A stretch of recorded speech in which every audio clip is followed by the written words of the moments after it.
여러분들은 어떻게 생각하십니까? 유진님께서 좀 두드러진 사례 같은 게 있으면 좀 한번 얘기 좀 부탁드려 볼까요?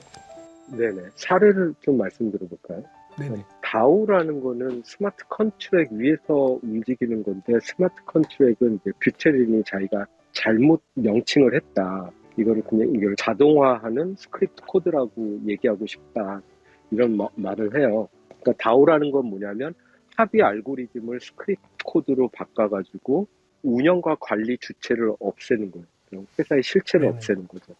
그 첫 번째 사례가 비트코인이에요. 비트코인은 스크립트 코드를 만들어서 나는 2,100만 개만 만들어야지 뭐 이런 스크립트 코드를 짜서 이미 합의 알고리즘으로 엑셀 파일을 잘 만들어 놨어요. 자동으로. 네네. 그래서 운영 주체나 관리를 찾을 수가 없죠. 누구나죠. 참여하는 사람 누구나가 분산돼서 그게 운영하고 관리가 되죠. 스크립트 코드 안에서. 그래서 이제 첫 번째 사례라고는 이제 비트코인을 들 수가 있고요. 그러면 이제 다오는 뭐냐면은 자율주행차로 말하면은 5단계를 얘기하는 거예요. 실제로는. 그러니까 다오의 가운데 A가 오토노머스라는 뜻이거든요. 그러니까는 스마트 컨트랙을 자동화시킨다라는 뜻이에요. 음, 비트코인이 그걸 이뤘죠. 그러니까 이제 어린 뷰테린이 19살 때 생각을 하죠. 야, 얘가 만든 것은 HTML 스크립트 코드를 만들었는데 여기서 나는 자바스크립트를 운영해야겠다. 이런 생각을 해요. 그리고 이더리움을 만들어요. 그리고 나서 스마트 컨트랙으로 하다 보니까 스마트 컨트랙으로 자바스크립트를 통해 가지고 우리가 자동화를 시키면 우리가 이게 자동화된 비즈니스 프로세스를 만들 수 있기 때문에 우리가 운영 주체를 분산화시키면서 없앨 수 있다. 그래서 이렇게 수평적인 구조에서 이제 바라보기 시작해요. 미래 기업을. 그러니까 미래 기업을 수평적으로 바라본다는 거는요. 그렇죠. 수직화는 불로소득을 만들어내요. 그래서 불필요한 에너지를 써서 하늘로 올려줘야 되기 때문에 그게 머신러닝에서 데이터 패턴을 하나 더 디멘션을 캡처한다 그래요. 그 코릴레이트 상관관계를 할 때 빅데이터를 모아서 내가 전화 레코드 하나만 더 분석해 보자.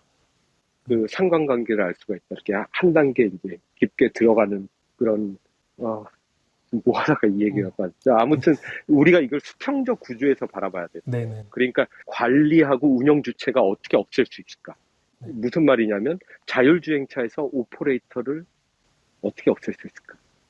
근데 이제 이더리움에서 문제는 뭐냐면 지금 딥러닝이 무슨 방식이죠? 아까 상관관계라 그랬는데 상관관계이기 때문에 확률적 예측을 해요. 그렇죠. 그러니까는 98%의 성능이 나는 딥러닝으로도 의사결정을 내려서 스마트 컨트랙을 자동화시키는 게 너무 위험한 거예요.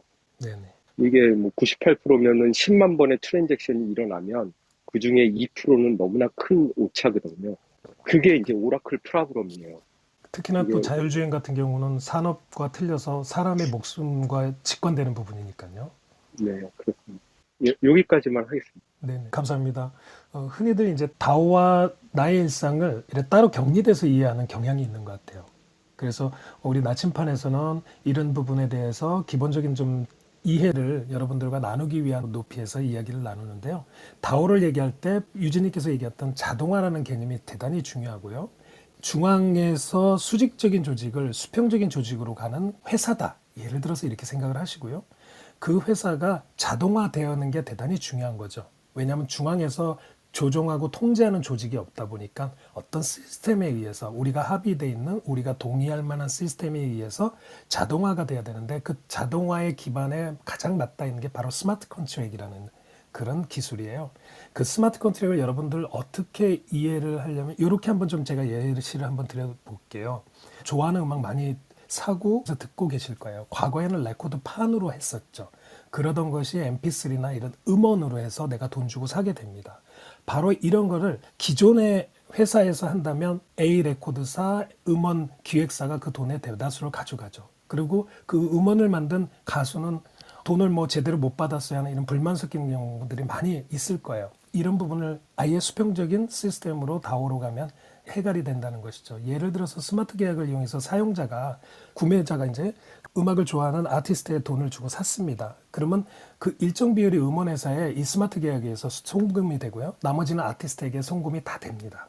왜냐하면 그 계약을 자동화할 수 있는 스마트 계약이 그 시스템 안에 있기 때문에 다오에서는 그렇다는 거죠. 그래서 사용자는 어떤 이익이 있냐면 그로 인해서 아티스트가 충분한 돈을 받고 음원회사도 합의된 적정한 수준의 이익만 취하기 때문에 사용자 입장에 수수료를 적게 낼 수가 있어요. 그리고 이런 음원회사 자체가 이 헤게모니를 쥐는 게 아니기 때문에 아티스트와 음원을 구입하시는 소비자들이 같이 직접적으로 수평적으로 서로 거래가 된다는 거죠. 어떻게? 이런 스마트 계약의 자율화, 자동화에 의해서. 그래서 수수료를 적게 내는 이익도 있고요. 신속하게 음악을 즐길 수 있는 것도 있고요.